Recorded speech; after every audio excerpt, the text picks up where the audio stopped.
30 billion increase in just about two and a half years, which was a huge surprise for us as well. Because I think after the pandemic, the world has realized that we need to invest more in healthcare, we need to invest more in life sciences, we need to ensure that this brilliant industry which saves lives needs to be focused on. So therefore, governments across the world, I think institutions across the world, individuals across the world have started investing more and more in life sciences, and therefore the valuation just jumped from 50 to 80 billion in a span of 2.5 years. So we had the good problem, good challenge of resetting our target, because the 100 billion target that we had set for ourselves by 2030, we are now going to be shooting it through in 2025, 5 years ahead of schedule. So therefore we said, okay, now let's actually challenge ourselves more. Let's do a revised target. Now what we've come out with is to ensure that this 80 billion industry today becomes a 250 billion industry by 2030. It's audacious, it's bold, it's ambitious, but I think it's eminently doable. The reason why I say this is because today Hyderabad and Telangana have so many strengths that we can consolidate, that we can build on, and that we can continue to leverage on. One of the things I will tell you is, of course, the vaccine industry and how Hyderabad today is the vaccine capital of the world. 35% of world vaccines are produced from Hyderabad. In fact, 9 billion doses with biologically, with Sanofi, with Indian Immunologicals and others. In fact, Serum is now setting up a center of excellence here. So all of this combined will take us to almost 14 billion doses by hopefully end of next year. Now, that will make it 50% of the current vaccine production of the globe coming from one single location, that is Hyderabad and Telangana, which is a huge, huge matter of pride, matter of happiness to all of us. But how do we consolidate this? We produce 35% of global vaccines. We produce 40% of Indian pharmaceuticals.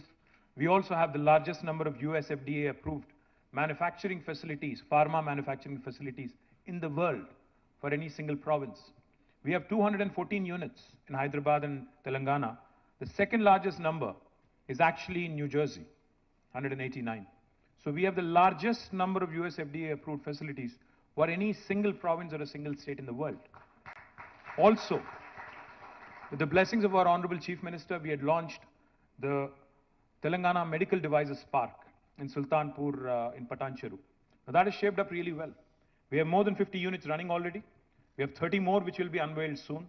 And we already have the world's largest stent manufacturing facility in a single location in our medical devices park. Now this is the brilliant story of life sciences in Hyderabad. We have across the spectrum of life sciences, we have various activities. Now we need to consolidate and we need to play to our strengths, and we need to also, of course, start looking at newer opportunities. So therefore, we have now, as you all know, we've been talking about it for a while, Hyderabad Pharma City, which will be again the world's largest pharma cluster, single pharma cluster. That is also on the anvil. In fact, we're in the last leg of the court cases, etc. Now it's reserved for judgment. I'm hopeful that it will come through soon. We'll attract more than $8 billion of investment. We'll create more than 500,000 jobs in the single pharma cluster. We'll add to the valuation, we'll add to number of plans that we have with respect to pharma sector. Also, we are expanding Genome Valley. We are also expanding Medical Devices Park. The demand is more than the supply right now, in fact. And I think each and every time I visit Genome Valley, each and every time I visit the Medical Devices Park, I only come back more energized and more enthused about the possibilities, about the future, about the growth opportunities, and about how Hyderabad and Telangana can continue to create opportunities for the rest of India and the rest of the globe as well. I'm very confident that life sciences ecosystem and its valuation and the targets that we have set for ourselves of $250 billion by 2030 is imminently doable, provided, of course, I'm elected back and provided I'm running the state and I continue to run the state as well. Not only life sciences, jokes apart, not only life sciences, we also have several other strengths, several other strong areas. Technology, as you all know, is again a very strong suit of Telangana. Today, Hyderabad and Telangana can boast of some of the strongest names in technology in the world. Just before I came into this room, I was talking to a UK-based company called Deliveroo. They're like the Swiggy and Zomato version who operate in 10 plus countries across the world. They have a tech development center here that started last year, and they were telling me how swiftly they were growing in Telangana. Not only do we have the startups, we just had 2 or 3 startups, who were all awarded here. Marut Drones, Prem, Bharat and Pavan from Skyroot, the entire team of Dhruva Space. These guys are charting, the new unknown territories. In fact, nobody ever thought space tech in India would be a sector that would be talking about with optimism. But today, we have 2 Hyderabad startups. Skyroot, which sent the first private, rocket into space in first attempt successfully. I think they deserve a huge round of applause. Guys, if you can please stand up for a minute. Bharat and Pavan, did they leave the room or? They left the room, okay. So they're a T-Hub incubating and they have done really well. Even Elon Musk, by comparison, just to draw a simple comparison. Even Elon Musk and his company SpaceX had to make 3 attempts to send a rocket successfully into the orbit. But they have done it in their first attempt. The second company I'd like to acknowledge is, of course, Dhruva. Are you guys here? Okay, these boys, please stand up. These 4 guys. Just after a week, after Skyroot had done the rocket launch, these guys have sent nanosatellites through a Thibault mission into the orbit as well. Please give them a big round of applause. So these are the new guys, please. These are the new guys, these are the change agents, as I call them, who are giving me hope. Where is Prem of Marut? Is he here? If he's here, Prem again is redefining the whole drone space. In fact, he was instrumental in working with us in launching a very unique project. Prem, that is Prem, by the way. Prem from Marut Drones. He was instrumental in launching a wonderful project called as Medicine from the Sky. When we delivered, we were the first state in India to partner with the World Economic Forum, to partner with Apollo Hospitals, to deliver medicines and vaccines from Hyderabad, Vikharabad to remote areas, to remote PHCs and other locations. Now, these are some cutting-edge, cool technologies that are going to redefine the landscape as far as we can see in India. So information technology and the technology prowess of Hyderabad. We have some of the largest companies of the world whose largest bases are here. Amazon's world's largest base is in Hyderabad. Largest campus is in Hyderabad, not in Seattle. Google, Apple, Meta, Microsoft, of course, and Salesforce, Uber, Micron, Qualcomm, all of these companies, their second largest basis in the world, outside of their headquarters, is right here. In fact, we have more than 1 million people working directly in technology from Hyderabad. Now, what does this do?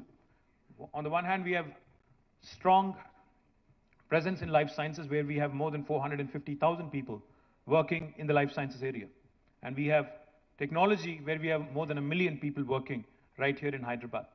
We all know how pervasive technology is in today's world, because technology has literally not left any sphere of life untouched. We live in a world, where devices talk to each other. We live in a world of interconnected devices. The day is not very far for those of us who are over 40 and over, into the middle age. Let me tell you, the day is not far when your phone is going to give a command to your car, which will in turn talk to your refrigerator, which will also in turn talk to your daughter or son, which will also in turn talk to your, stereo, and make sure that everything is synchronized and you move in a seamless fashion. The day is not far. It might sound a bit far-fetched, it might sound a bit like a science fiction movie, but the day is not far. Why am I bringing that up? Technology has become so pervasive that even pharmaceutical industry, even life sciences industry, is not exempt from the pervasiveness of technology.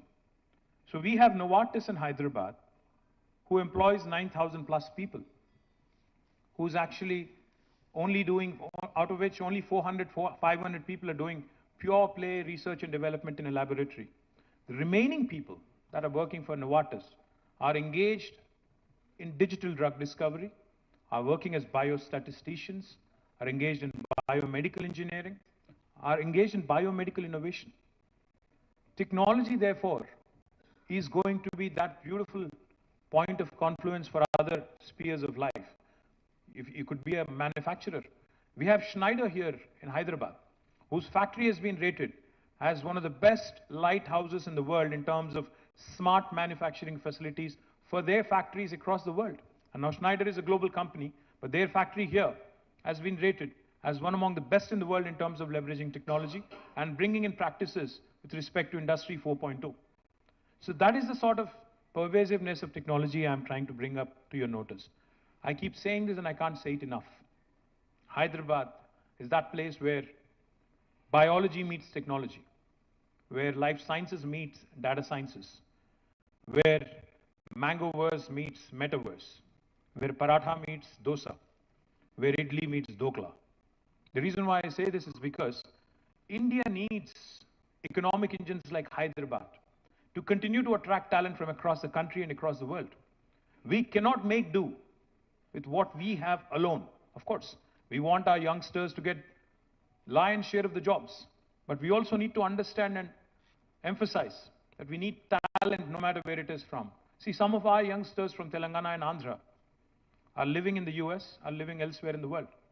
If they want to come back and set up shop here, they want to come back and give their learnings and give their knowledge, impart their knowledge and create enterprises here, would we not welcome them? So exactly, you have talented individuals across the country in India today who we would want to attract. In fact, the point of confluence, technology plus other spheres of life, as I was pointing out, has become so pervasive that today if you look at the world order, the largest book seller in the world does not own a bookstore. The largest transporter in the world does not own a single vehicle. And the list goes on. Uber, Amazon, neither of them actually have any physical assets in terms of the business they actually are engaged in. So what we need to understand is how paradigms are being redefined, how new business opportunities are emerging. So therefore, Telangana government, understanding this fully and wanting to leverage sustainable mobility, the electric vehicle revolution that's unfolding, we have now launched the Telangana Mobility Valley. Because we understand the automobile of the past was all about design, was all about how robust it should be, how reliable it should be, etc. But the automobile of today, the electric vehicle that we all have taken a fancy to, is nothing but a computer on wheels. It's largely technology and electronics in the machine, and very little hardware if you ask me. So therefore, this Telangana Mobility Valley that we have launched in 4 different clusters around Hyderabad.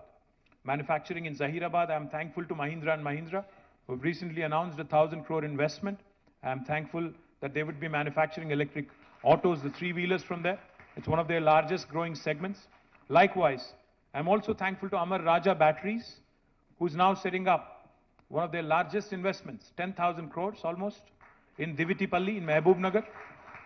And I'm also thankful to several other operators who've signed on to create this vibrant mobility valley. What Genome Valley has done to the life sciences industry, I'm pretty confident that the Mobility Valley will do to the sustainable mobility industry, and Hyderabad will become the nucleus in India of this specific industry, which has an immense potential in the decades to come, in the years to come. I'm very confident, and those of you who are looking at, in fact, I met several entrepreneurs now, who are battery makers, charging infrastructure makers, etc., and even lithium-ion, cell manufacturers, etc. I look forward to working with you, look forward to engaging with you, and bringing more and more investment to Hyderabad. Now, another important sector that has done rather well in Hyderabad is aerospace and defense. We're very proud of the accomplishments of the aerospace and defense industry in Hyderabad. Look forward to consolidating more and more on that, because this is again a very exciting time to be a defense or aerospace player, because lots of new things are happening, lots of exciting things are happening, lots of joint ventures are happening. The world cannot do without Indian talent, without a question, because India is getting younger and younger, the world is getting older. Our median age is 27. 65% of India is less than the age of 35. So the Indian talent, which has now received a resounding endorsement from across the world, is something that we want to latch on to. We want to continue to build knowledge economy. And as part of that, in fact, aerospace and defense industry is something that I'm looking forward to with a great deal of optimism.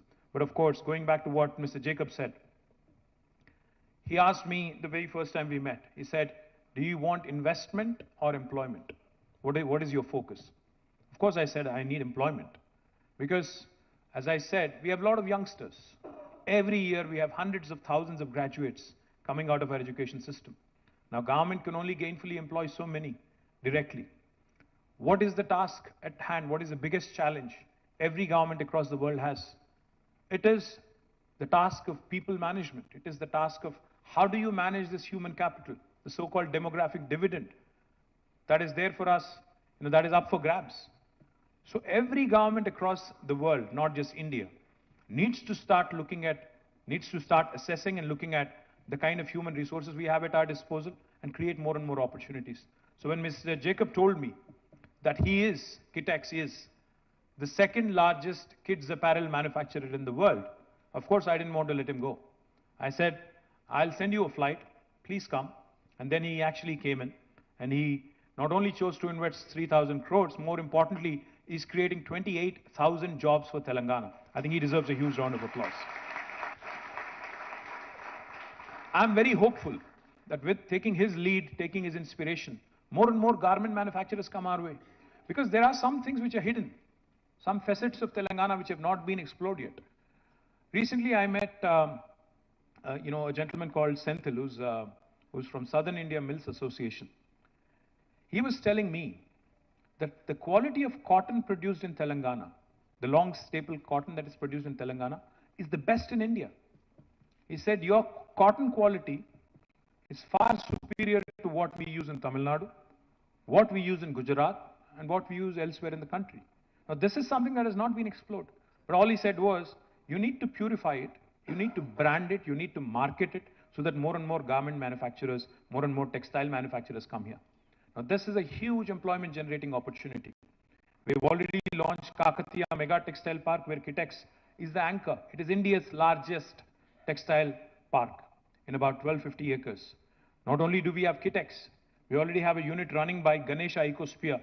We also have Youngwon, a Korean company, who's also taken 300 acres of land, who's also going to start, construction very, very soon. Now, this park alone will create hundreds of thousands of jobs.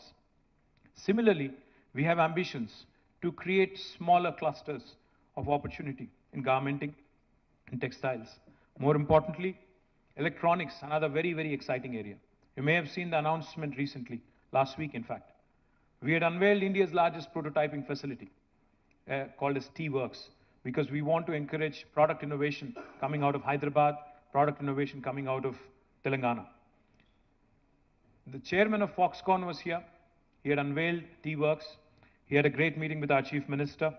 He has again, because there was some confusion with respect to what was said and what was agreed upon, so he issued a rejoinder yesterday, a renewed commitment yesterday, saying, I'm committed to investing in Telangana, and we have chosen Kongar Kalan, the 200 plus acres of land in Kongar Kalan, to set up our manufacturing facility. I'm very, very hopeful that with Foxconn and other electronic manufacturers coming in, not only will the local ecosystem get a huge boost, but it will create great many opportunities for Telangana youngsters going forward as well. But I can't close out without talking about what is happening in the rural area in Telangana as well. Under the leadership of our Honorable Chief Minister, we have completed, in a span of 36 to 40 months, we have completed the world's largest lift irrigation project called as Kaleshwaram. Those of you who have a doubt, you can Google it, you can just type world's largest lift irrigation project, you would see Kaleshwaram. We're literally lifting water from about 82 meters above sea level, pumping it all the way through a multi-stage lift irrigation project, multi-stage lifting system, to 618 meters near Hyderabad at Kondapochamma Sagar in Gajuel. From there, of course, Hyderabad is at 535 meters. This project not only provides irrigation potential to 45 lakh acres of land, it also provides drinking water to Hyderabad and also most of the districts en route. And most importantly, it also gives you potential to industrialize. 10% of the water is also earmarked for industrial consumption. Why am I bringing this up? Because when water is in abundance, through mission Kakatiya to the various projects that we have completed, 5 new revolutions are unfolding in Telangana as we speak. Now, what are these 5 revolutions? The first one, of course, is the green revolution. Telangana today is competing with the likes of Punjab and Haryana in terms of our paddy production, in terms of our ability to come out with world-class food products and agriculture products. I'm thankful to ITC, who set up a large unit in Tupran with more than 1,000 crores of investment. But I'm looking forward to working more and more with you, the rest of you, who are interested in setting up agri or agri-based industries, food or food-related industries in Telangana. Because we have a problem of plenty now.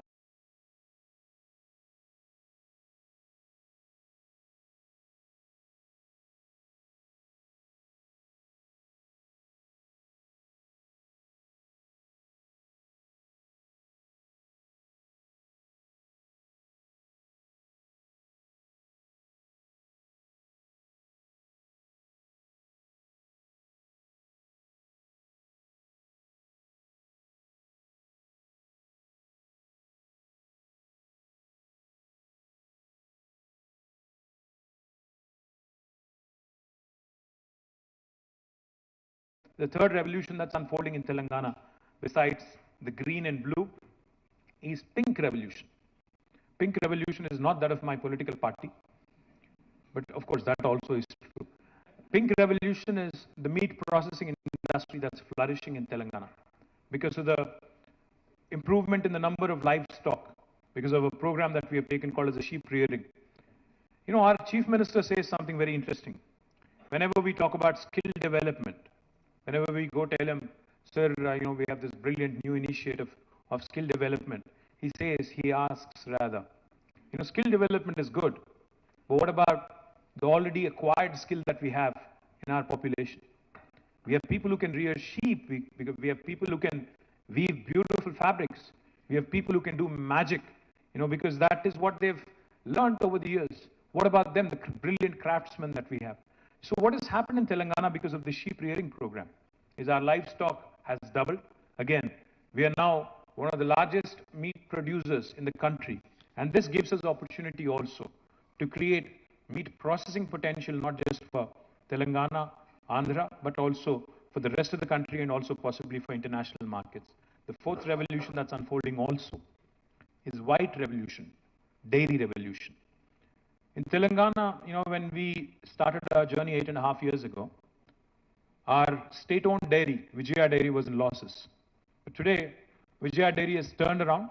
It is actually giving a dividend back to the state. Not only Vijaya Dairy, we also have Karimnagar Dairy. We have Mother Dairy in Nalgonda and Rangareddy. All of them are thriving. And therefore, you see a white revolution unfolding. And please don't underestimate the white revolution. I know of a company called New Zealand Milk Products, NZMP, from my working days back 23 years ago. There's one company which was earlier called Fonterra, or probably now called Fonterra.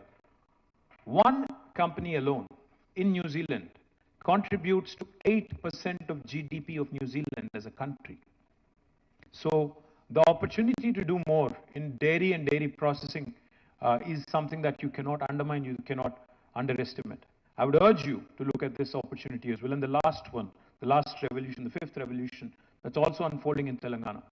India is hugely reliant on imports for edible oils, and we want to change that. We have set on ourselves an ambitious target of 20 lakh acres under cultivation for palm oil. Oil palm revolution is typically called the yellow revolution. Now, this yellow revolution is also unfolding in Telangana. We are offering tailor-made incentives to those farmers who are wanting to get into this field. We are also offering incentives to those who want to come forward and set up oil palm factories in Telangana. So with these 5 revolutions, green, blue, pink, white and yellow, Telangana's rural hinterland is also going to see an explosion of industrialization. And I urge all of you, promising entrepreneurs, settled entrepreneurs and enterprises in this room, industrialists in this room, to start looking at opportunities in the hinterland as well. Of course, life sciences is exciting, technology is exciting, electronics, textiles, garments is exciting, aerospace is equally exciting, logistics, education, there's a number of other fields which are exciting. But I think these 5 revolutions together between them have the potential to create opportunities for millions and millions of youngsters. And to harness all these 5 rural revolutions, like I just mentioned, Telangana is also creating special food processing zones, like how we have ITCZs in Hyderabad. We are creating special food processing zones with customized incentives. So those of you who are interested, I remember a day when I was a kid in school, when Hyderabad was the nutraceuticals capital of the country. I remember कि हमें एक बार excursion पे ले गए थे, बस में बैठ के हम लोग गए थे, शायद काटेदान था या कुछ और था, या उपल था, याद नहीं है। एम्प्रो बिस्किट फैक्ट्री गए थे हम लोग, पता नहीं एम्प्रो है कि नहीं, आज याद भी नहीं है। जाते ही वहां पे पूरा खुशबू, वो बिस्किट वाला खुशबू आने लगा, अच्छा लगा। आज कहीं वो खुशबू नहीं मिलती है। तो my point is, we had our strength, we had our presence in nutraceuticals in a big way. We need to find it again. We need to start latching on to those opportunities as well. The last thing I'll say, of course, it's easy to criticize, it's easy to say a lot of things. India as a country needs to prosper, needs to grow. But if it needs to grow, then union government also needs to start looking at performing states, looking at states that are doing well, encouraging them, because ultimately India is a union of states. India, as defined by the Constitution, by the way, this is not my definition, is a union of states. And a federal republic, unless we play to our strengths, unless we empower our states, unless we incentivize performing states and also encourage non-performing states, we would be doing a great disservice to the ambition that we have for ourselves. It's all good to give beautiful slogans. Make in India is a good slogan, but has it translated into reality? I had a meeting with the All India Medical Devices Association as part of the BioAsia program. The gentleman who heads AIMED, his name is Dr. Rajiv Nath. He told me, sir, we had 1,200 units in the past. Now 600 have shut down. We only have 600. We need to ask ourselves some hard questions. We need to introspect. We need to start asking questions such as, why is it easy for us to manufacture in China, import it thousands of kilometers, still sell them cheaper than our manufacturing, than locally manufactured goods?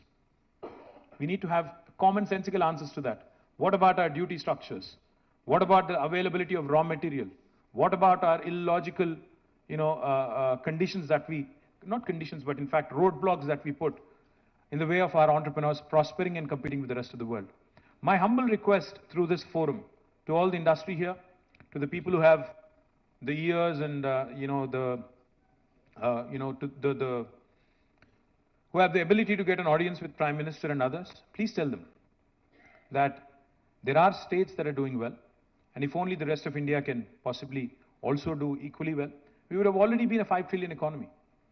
If the rest of India actually did as well as Telangana did, I'll back it up with numbers. When we started our journey in 2014, our per capita was 1,24,000 rupees. Today, our per capita is 3,17,000 rupees. Our gross state domestic product back in 2014 was 5,06,000 crores. Today, it is 13,27,000 crores. On both these counts, we have risen.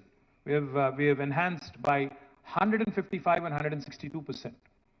The rest of India, unfortunately, did not do as well as we did. If only the rest of India did as well, we certainly would have reached the ambition of 5 trillion target in 2022 itself. Unfortunately, even though we are a performing state, we are penalized. Hyderabad Pharma City, which will be the world's largest pharma cluster, will not receive support from the government of India. Kakatiya Mega Textile Park, which is the largest park in India for textiles, has zero support from government of India. We will not receive new manufacturing clusters for electronics. We do not receive, we were promised in the Act, Andhra Pradesh Reorganization Act, that industrial corridors would be promoted. Special incentives would be given for industrialization in the state of Telangana and Andhra. I speak for both states. Unfortunately, they have not materialized in 9 years. We need to ask these questions. We need to say, what was promised as part of the legislature, as part of an enactment, as part of a statute? If that is not honored, then where is the sanctity of calling ourselves the world's largest democracy?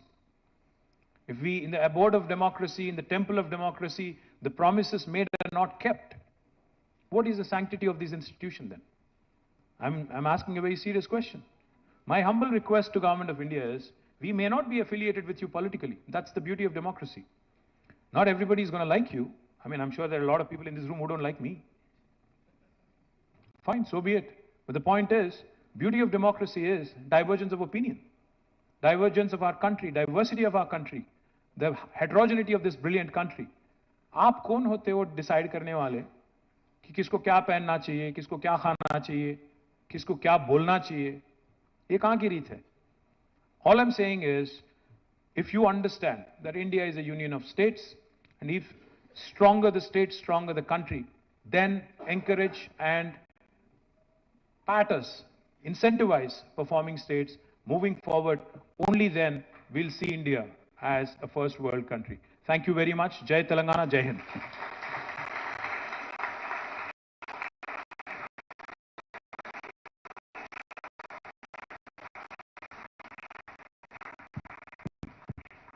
Thank you so much, KTR Garu. May I now request Vice Chairman Shri Shekhar Reddy Garu to propose a vote of thanks.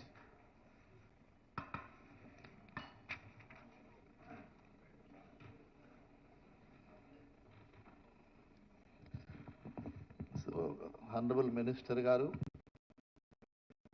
all the dignitaries and the dais, half the dais, and dear friends, and also friends from print and electronic media, good morning to all of you.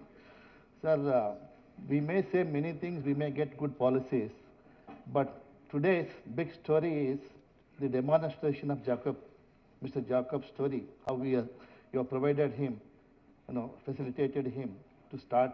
I think big applause to the KTR Garu.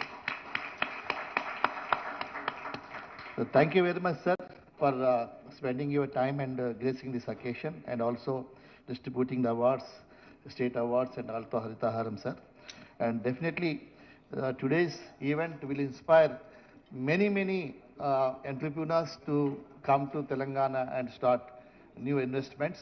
And also this message, what KTR Garu demonstrated here today, Mr. Jacob's story of how he has invested, I think it will reach billions of people globally. The success story of how Telangana government is doing business.